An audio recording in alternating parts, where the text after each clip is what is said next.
fellow councillors, staff and residents viewing via live stream. Good morning all and welcome. I acknowledge the traditional owners and caretakers of the land on which this meeting is being held and pay my respect to the elders past, present and emerging. Declaration of prescribed conflict of interest or declarable conflict of interest.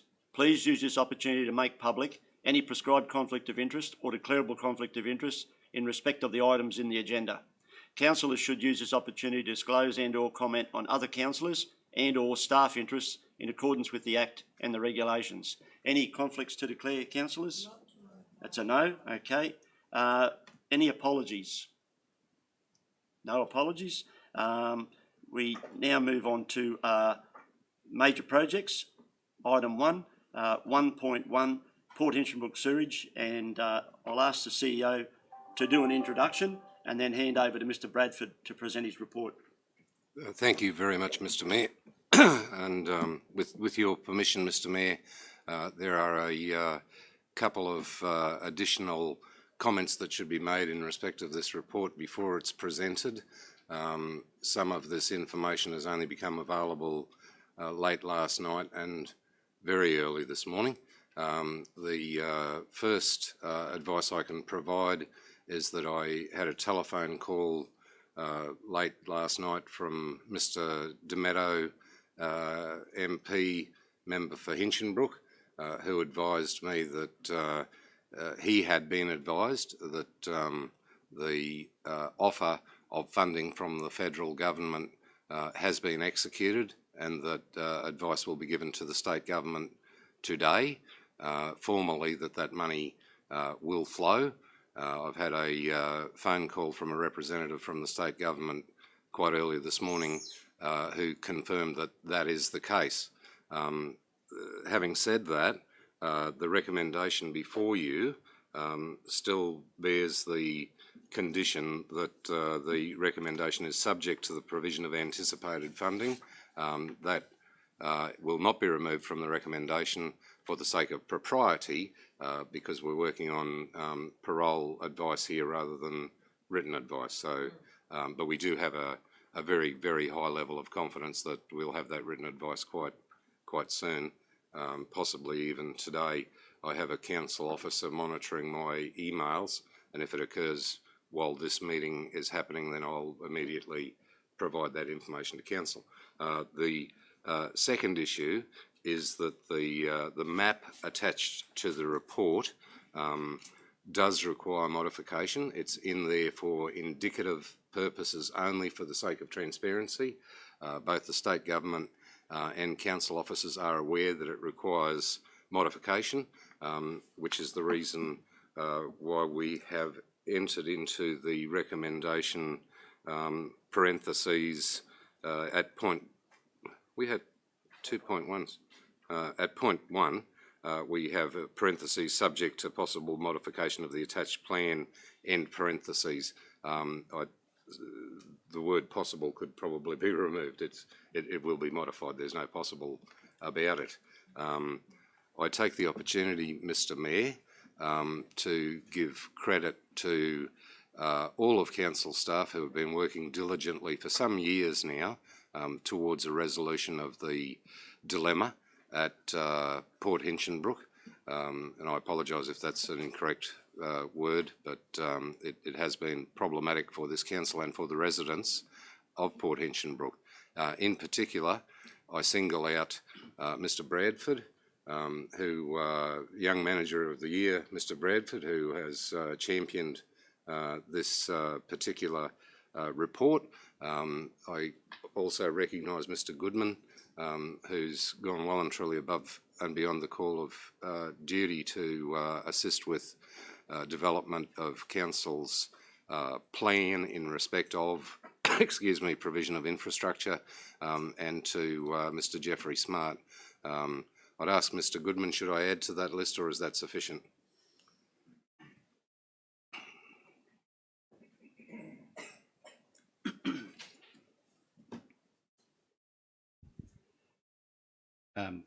Through the chair, Mr Gott, there is a number of other staff that have contributed to the getting to where we are today. But I will certainly pass on yours and your appreciation of the work that's been done. But there's been a number of staff in my department and others across the organisation that have made significant contribution to the end result of the report that's in front of you today. Okay. Thank you, Mr. Goodman. And through you, Mr. Chairman, I recognise also your steps in meeting with representatives from the state government some weeks ago now, and in meeting at the same time with Mr. DeMetto, and I recognise and thank you for your having put your imprimatur upon the in-principle agreement, which has led to a situation where a solution for Port Hinchinbrook is before us. Finally, I note that in the report there are several risks mentioned. It's the responsibility of council officers to ensure that council is provided with every conceivable risk or information regarding every conceivable risk. It could be styled as being a worst case scenario, and most certainly the risks that we've identified, we have in place plans to ameliorate those risks, to remove those risks, and to work towards removing those risks. This is not a one-stop shop. There's an enormous amount of work that will, if council accepts this recommendation today, there's an enormous amount of work which will need to proceed before, I guess, somebody gets to cut a ribbon. Yeah. Thank you for that, Mr. Mayor. Thank you, Mr. CEO, and hand over now to Mr. Bradford to present his report. Good morning, Council. Thanks, Mr. Mayor. I think we should also recognise James's contribution, or Mr. CEO's contribution to this project. He has led the negotiations in large part of this with advice from the officers, and his experience has certainly come to the fore in this project to get us to where we are today. So thank you, Mr. CEO. So today the Port Hinchinbrook project in front of us is relating to the sewage. So Port Hinchinbrook is a fully privatised estate situated just south of Cardwell. It's been in liquidation for a number of years now, and there's some particular concerns around the ongoing maintenance of a number of issues, but today we'll focus on the sewage treatment of that estate. We've had some continuing negotiations between the council officers along with Queensland Treasury, have continued along now with the Department of State Development, Infrastructure, Local Government and Planning, and we've seen significant progress towards a long-term solution. These discussions have reached somewhat of an in-principle consensus across a number of matters of concern in relation to Port Hinchinbrook, and to begin the formalisation of any agreement, the state and council are looking for, or council's looking for, officers are looking for some guidance on approach, particularly in relation today to the land acquisition. So over the last 6 weeks, council officers have further negotiated with the state following our withdrawal from the Port Hinchinbrook sewage facility operations in June. The negotiations have looked to move towards a long-term solution for the treatment, sewage treatment within the estate, and are largely aligned with the conditions outlined by council in the resolution on the 11th of March. Of particular note is the prospect of the federal government funding required for the 1500 EP plant, sewage treatment plant, which we outlined in that resolution. The $6.3 million from the state government remains on the table and is part of this, part of any agreement going forward at this stage. So the proposed land acquisition that is in question is proposed. The compulsory land acquisition by the Coordinator General relates to the operation and maintenance of the sewage network for Port Hinchinbrook Estate. So these lots include the lots relating to the sewage treatment itself and the effluent disposal, which is 4 lots on the western side of the highway, which is currently used under the Environmental Authority.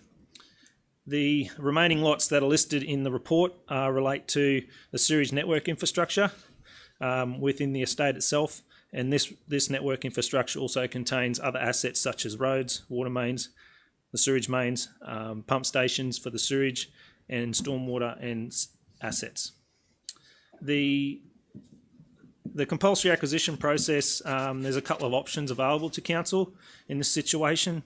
There's the Acquisition of Land Act outlines a process that we could use. We've utilised that process previously with a couple of other projects in, I think Upper Darragee Works project was used that process. The other process that we're proposing today is through the State Development and Public Works Organisation Act. This compulsory acquisition process would see the Coordinator General undertake that land acquisition on Council's behalf. Both procedures require Council to kick off the process with a resolution requesting that to happen.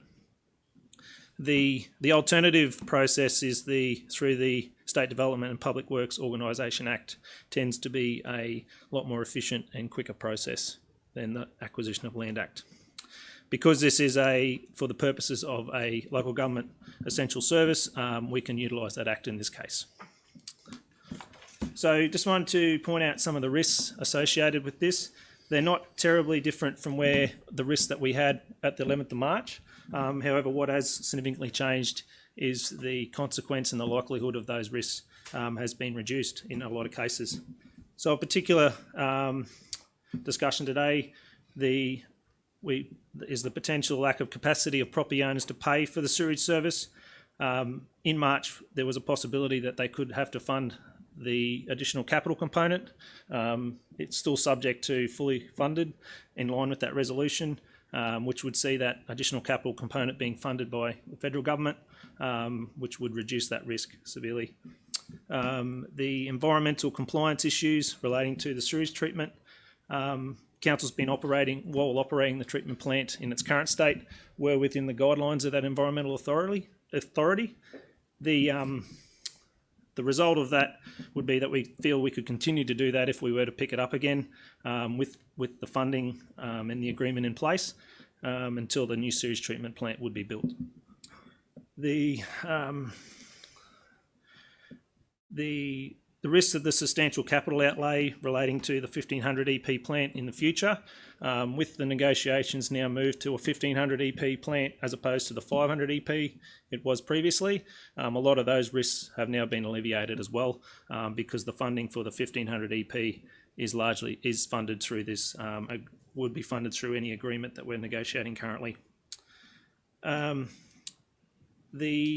On the opposite side of the risk of not proceeding, there's also a risk around a possibility that council could end up with these assets without us actually agreeing to it in the first place. So if we withdraw the offer from the offer and negotiations, there is a avenue that would see us give or provided the assets without an agreement in place, which would mean we'd probably have to fund the entire project without capital funding anyway. So there is a risk of that as well on the opposite side.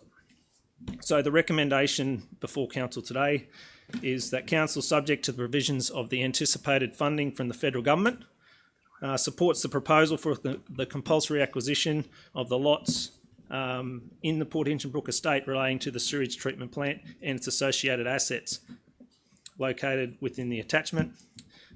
This process will be undertaken by the Coordinator General and result in council receiving the acquired STP and associated lots for the compulsory acquisition. We would provide ongoing maintenance and operation of the STP from the date of tenure. And we would accept the one-time offer from the state for $6.3 million to normalise the STP and acknowledge that this funding can be used for the acquisition costs associated with the land, maintenance, operation and upgrades to the STP. And we would also be committing to working with the state to consolidate the anticipated funding from the federal government to support the upgrades to the STP going forward. Thank you, Mr. Bradford. Mr. CEO. Through you, Mr. Chairman. When Mr. Bradford refers to a 1500 EP plant, I think it's worth clarifying that in its first manifestation it would be a 500 EP plant, but would be capable of modular augmentation up to a 1500 EP plant without significant retrofitting costs, and that was one of the significant parts of the negotiation, Mr. Chairman. Thank you, Mr. CEO. I just want to read this brief out before we open it up to questions and comments from councillors. Council is aware of reports about the operation of the Port Hinchinbrook Sewage Treatment Plant. The liquidators of Passage Holdings Pty Limited is responsible for the day-to-day operation, maintenance and management of the plant in accordance with environmental permits. I am calling on the liquidators to do the right thing by the community and make sure they keep the plant operational. In its role as regulator, the Department of Environment and Science issued an environmental protection order to the liquidator on the 26th of August 2021. The environmental protection order requires a liquidator to appoint a suitably qualified person to ensure the proper and efficient operation of the sewage treatment plant. The Queensland Government and the Commonwealth Government is continuing to work collaboratively with the Cassowary Coast Regional Council to deliver a long-term solution for the people of Port Hinchinbrook. I also recognise the assistance of Belinda Down, who has direct contact with the Premier's Department, who I believe has made key stakeholders aware of the full environmental implications relating to this project. Belinda organised the recent Regional Community Forum held in the Tully Grandstand, which was attended by key state government MPs and officials, including the State Environment Minister, Megan Scanlon, who received a brief on Port Hinchinbrook sewerage issues. Special mention of our federal member Bob Catter and local state member Nick DeMeadow for their passionate lobbying of state and federal governments to help us with this outcome that we have before us today. Finally, I thank our retiring CEO, James Gott, who has worked tirelessly with the state government for the past 3 years to resolve this matter. Councillor Pervin. Yes, through you, Mr. Chair. Through you, Mr. Chair, just a few questions I'd like to ask before going. Has legal advice been sought in relation to this item before us today? May I answer that? Yeah, sure. Through you, Mr. Chairman, Council's solicitors are aware of the negotiations that have taken place. They have been in contact and provided information to the state government solicitors. They have not been. There are certain concerns which are inherent in this report which we need to work our way through. Yeah. Okay. The conform deed. What will be the implications moving forward in relation to the conform deed? Will the conform deed need to be amended? And if so, will all parties need to agree on this change? Through you, Mr. Chairman. Yes, there would be some modification of the conformed deed required, and that's one of the issues that the state government has kindly offered to work through with their council, SEL. The important points to make are that the conformed deed would not be abandoned. All of the protections that are necessary within the conformed deed would remain, except the conformed deed would need to be altered. It's our proposition at the moment that the conformed deed would need to be altered so as to allow council to operate the sewage treatment plant. And again, it's our proposition at the moment that that's not all contained within modifications to the conformed deed, but rather we install an infrastructure agreement as well. However, no decision has been made in respect of that such that we can come back to council and say this is what we think it should look like. Okay. Just a few more questions there. Thank you, Mr. Chair. The land proposed for acquisition. Earlier on you mentioned that the map attached is incorrect, so this one's kind of answered, but lot 170 on the highlighted map has not been considered for acquisition on the attachment. As per the risk, council is unable to source appropriate land in the local vicinity STP for the disposal of treated effluent in accordance with the Environmental Authority. I would have thought this block in particular would have been part of the allotment, so is that just in relation to the map being... That's live now between Mr. Bradford's already discussing that with the state government in terms of the modification to that plan. Okay. Again, we probably could have gone in with this report through you, Mr. Chairman, absent of the map, but even though we know that it's not exactly right, for the sake of transparency, we thought it was worthwhile having it on the table. Do we have advice on approvals that may be required, as well as the cost to council for these approvals? If we were to take over the daily running of the existing plant, what permits and approvals are needed for this? Who does this currently sit with, and are the permits and approvals in place? Does the risk of this happen in relation to issues of Port Hinchinbrook lay with Cassowary Coast, or who does this issue currently lay with? Yeah, through you, Mr. Chairman, yes, we would require environmental authorities, and we've already started. The state government has very kindly brought the Department of Environment and Science, and Mr. Bradford, help me, it's just Environment and Science, into this, and we're working our way towards a mechanism for the environmental authorities to be put in place. Thank you. Community consultation in the report. It's referenced in the report that the costs to the community for this could be 3 times greater than the sewage charge in the Innisfail region. The risk of property owners, where do we sit with the potential for the lack of capacity to pay for additional rates and charges?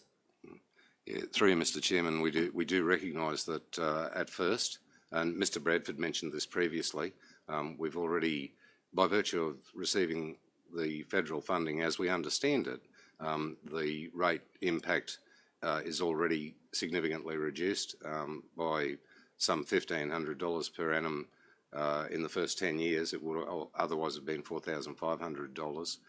We don't have full yield modelling around the rates yet, so we will progress towards that yield modelling and we'll be ventilating that with the community. There is no doubt that at first the rates will be high. There's no two ways about that. However, the users will be required to pay for the service. If they don't, then they simply don't have a service. And the rates would be anticipated to be reducing as population increases and as more users come online. So there's a few components there. Firstly, we're working towards modelling such that the rates could be reduced to the very minimum, and it's entirely likely that if Port Hinchinbrook does develop and expand, because it will now be people will be able to go to the toilet, then the burden would be spread over a greater population. Okay. The sewerage assets are not in the road reserves, but we may require easements from property owners. What the residents' actions to the signing of easements, where do we stand there? I mean, could be potentially be asking for a 3 times sewage charge of Innisfail. How many properties would need to be negotiated with to undertake these easements? Yeah, it's not necessary. Yes, and we will be talking about easements with property owners. However, council has powers of entry, even if easements aren't in place. If something goes wrong, we can enter upon property and fix up infrastructure.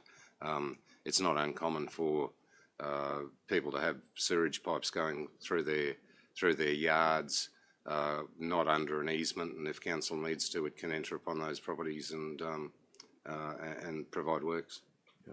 I've only got a couple more, and just to give me some clear info. No, it's a pretty big decision today. It's a big CEO, decision. So I'd like to get on my T's crossed and I's dotted. What's our internal capacity to deliver this project, considering our current capital program? That would be a question for infrastructure services. However, if I can attempt to give a preliminary answer, I believe that we would be requiring external assistance to provide this project. Council, of course, would be responsible for project delivery and project management, but we would not be able to complete this project with day labour. Can I flick that over to Mr. Goodman's nodding his head? He probably doesn't feel any need to add to that. I'm pretending to be an engineer now. Which I'm not. Sorry. Is the demolition of the existing sewage plant part of this project, or will be upgrading the existing sewage plant? Yes, the demolition is part of the whole project, yes. And we'll continue to maintain what's there until this new plant is... We'd have to rely upon what's there until we're able to switch over. Very last one. By accepting this recommendation today, will council and ratepayers of the region be expected to commit any funding to this? Is it confirmed that all costs will be covered by state and federal governments, including if Cassowary Coast is to take ownership of roads and services below the roads? The sewage treatment, if I can, through you, Mr. Chairman, if I can answer that question probably in 2 parts. The sewage treatment plant and network, excuse me, doesn't have an impact on the the general rate. The users of that service are the ones who are paying for that service. In respect of roads and so on, then general rates cover roadworks, road maintenance and so on, as they do throughout the rest of the Shire. The region rather, not the Shire. Right, well, thank you, Mr Chair, and that's my question. Thank you, Councillor Bergman. It's Councillor Wood and then Councillor Barnes. Through the chair, some of these questions I've got a long list like Councillor Pervin had. So through the chair, please excuse some of the questions may be on repeat, but I'd like them answered as I've got them in my book. I refer to dot point 1 on page 1 of the report. The compulsory acquisition of lots. Can you please advise me that lot 170, which was mentioned by Councillor Pervin, as highlighted on attachment B, is part of the acquisition? And if so, what is the purpose for this parcel of land? Through the chair, that lot is currently not on the list to be acquired. It's not currently part of the Environmental Authority relating to sewage, and it was included on there more out of interest that it is part of the estate. So it's not on the acquisition list. It's on the map, which is what we mentioned earlier was going to be, which was for more visual purposes than actual what we're actually looking to acquire. The list in attachment A does not contain lot 170, and it's not part of what we're proposing to acquire at this stage. Does the land acquisition include the land that council requires for the disposal of the treated effluent? The lots that are currently under the Environmental Authority that are owned by the estate in liquidation are part of the acquisition, yes. Does the acquisition include lot 99 and Front Street? Because when I looked, they didn't appear to be included as per attachment 2. I ask this because 99 houses a pump station and Front Street has sewage assets within it. Yes, so Front Street and lot 99 are not part of the acquisition process. They will remain part of the estate in liquidation. It is one of the lots that does have a pump station in, as you mentioned, that we would need to seek access. But as it is used for sewage, we do have entry rights to be able to access that lot. But we certainly would be looking to put a more formal easement access or something along those lines in place for that lot. Yep. Okay, then dot 2.2 on page 1 of the report. I ask that council remove the wording one-time state offer and replace it with offer of $6.3 million. Mr CEO. Yeah, through you, Mr Chairman, that's not our wording. That's the state government has said this is a one-time offer, so we can't change that. Okay, dot point 3, page 1. Has the federal funding referred to in this section been secured in writing? And if so, can we be supplied with a copy? And this will mean that a total of $12.3 million from the state and federal governments to make this project sustainable for our ratepayers. Is that correct? Yeah, through you, Mr Chairman.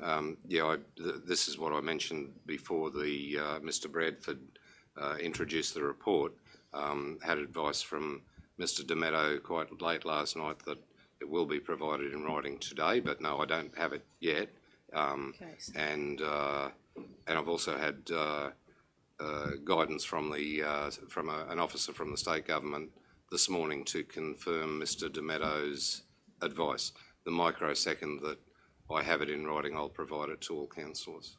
It may happen within the next 10 minutes for all I know. While council is working with the state and federal government to achieve a long-term solution to this long-standing issue, can you assure the ratepayers of this region that they will not become burdened with the costs involved as stated on page 3 of the report listed under the risk implications? Yeah, through you, Mr Chairman, this is what we were saying before. The council has, and I won't list them, but council has infrastructure which is supported by the general rate, by the whole population, or by the rate-paying population of the region. When it comes to sewerage and water and a few other infrastructure items, the user pays the entire cost. It doesn't come. It's not subsidised by the general rate. Okay. As per page 3, legal implications, what will the legal implications be that council will be liable for if the conform deed is altered? Well, yeah, I think we answered that. Through you, Mr. Chairman, we answered that one before as well. The intention is to change the conform deed only insofar as it applies to the sewage treatment plant, not to abandon the other protections that are contained within the conform deed. So, as per an email from the liquidator last night, I also asked if the liquidator exercises the right to disclaim the conform deed, does that leave council liable for things such as dredging, sewage and road maintenance? And does this leave council wide open to obligations that have been previously protected by the conform deed? We probably ought not in open session discuss the legal implications of what the liquidator's actions might be. However, I believe the liquidator is referring to disclaiming the area of the sewage treatment plant, not disclaiming I believe that he's talking about disclaiming an asset. He can't disclaim a conform deed. Okay. Yeah. And have P&E Law read this report in its entirety and given their full approval? No. Through you, Mr. Chairman, we provided that information before. The P&E Law is alive to the issues and will proceed depending upon what Council's resolution is today. In reference to page 4 of the report, if the property owners do not have the capacity to pay for this service, what will be the consequences that they will be faced with, and who will have to pay for the service to be provided? Through you, Mr. Chairman, thank you for the question. If I could generalise it, if people don't have capacity to pay their rates, then they have various decisions to make, and I can't speculate upon those. Okay. And on page 3 of the report, I note costs associated with the settlement of easements from property owners. Do we have an idea of the cost involved with this?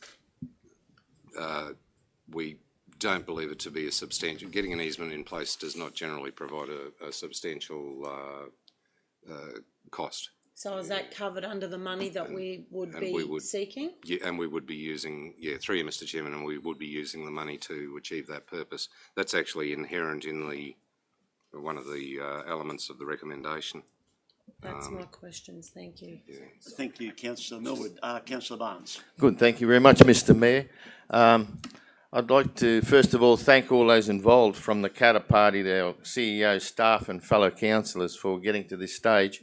And we're going to see certain pushback implementing this program if it gets through here today. But we saw when we did Mission Beach many years ago in the mid-2000s. So we've been there, done before, seen that before, and look what a great success Mission Beach sewage became.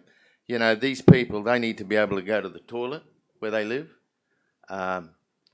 They haven't got the opportunity to be putting a sewage tank down. That's just not feasible, not allowed in today's climate. And if we're going to stop leaching into the ocean, I think, which we're all aware of, I personally think this project's a must.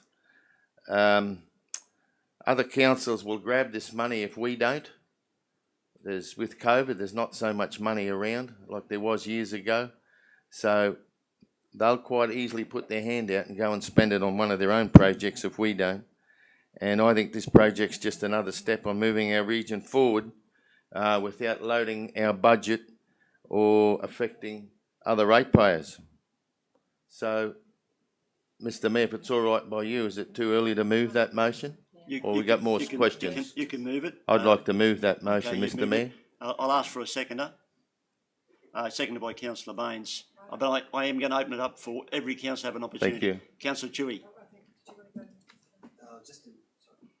Just in relation to one of Councillor Millwood's questions there when she asked about the easements, do we have a rough number of how many properties may be affected?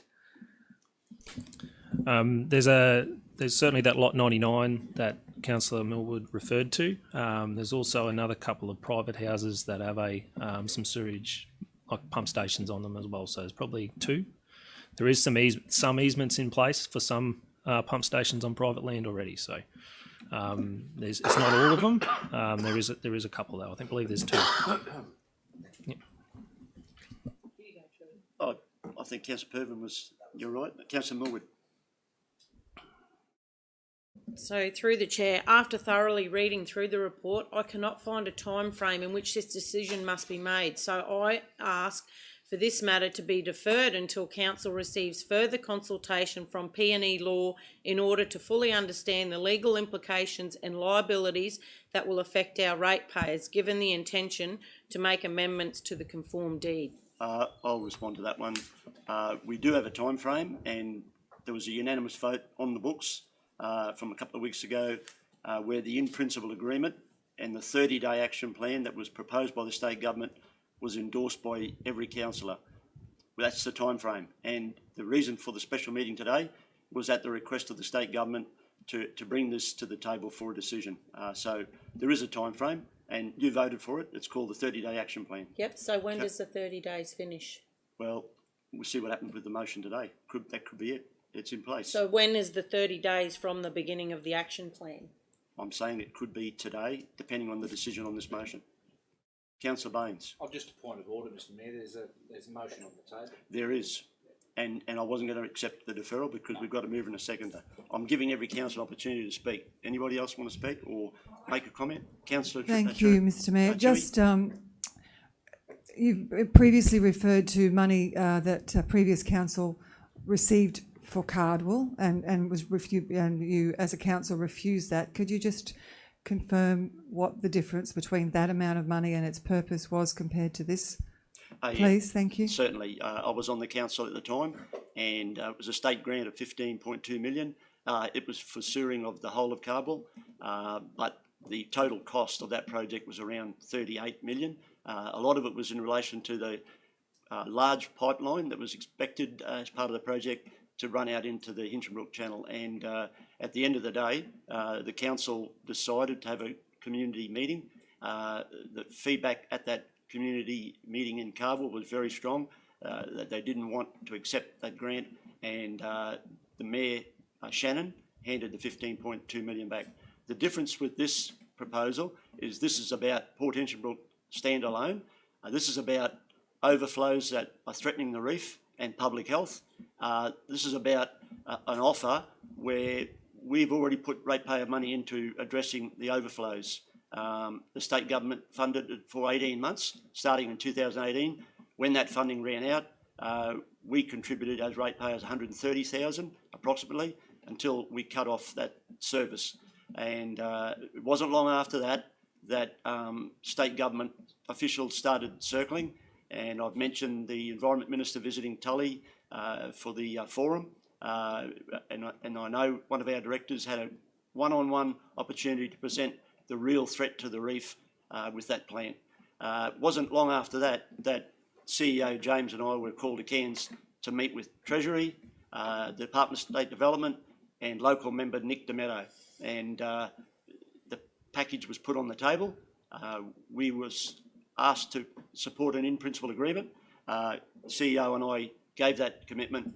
The next day we had a meeting, and unanimous vote accepted the in-principle agreement and to work with the state on their 30-day action plan.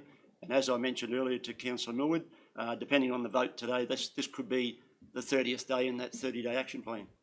Are there any more? Councillor Millwood. Yes, through the chair, I just would like you to confirm the day that the 30-day action plan actually started. That's probably be a question for the state government, Councillor Millwood. It's their plan. And I don't think it's relevant in the context of what we're talking about here today. This is a special meeting about one item, not about state government's action plan or the date of start and finish. It's got nothing to do with it. Well, in my eyes it does, but anyway, that's okay. Well, your concerns will be noted in the minutes, but as the chair, I'm telling you, we're voting on what's on the agenda, not about state government's action plan, start and finish date. Not relevant. Are there any further comments? We have a mover and a seconder. I'll put it to the vote. All in favour? That's Councillor Pervin, Councillor Chewy, Councillor Barnes, Councillor McLeod, Councillor Baines, and against? Councillor Millwood. Thank you, ladies and gentlemen. Declare the meeting closed.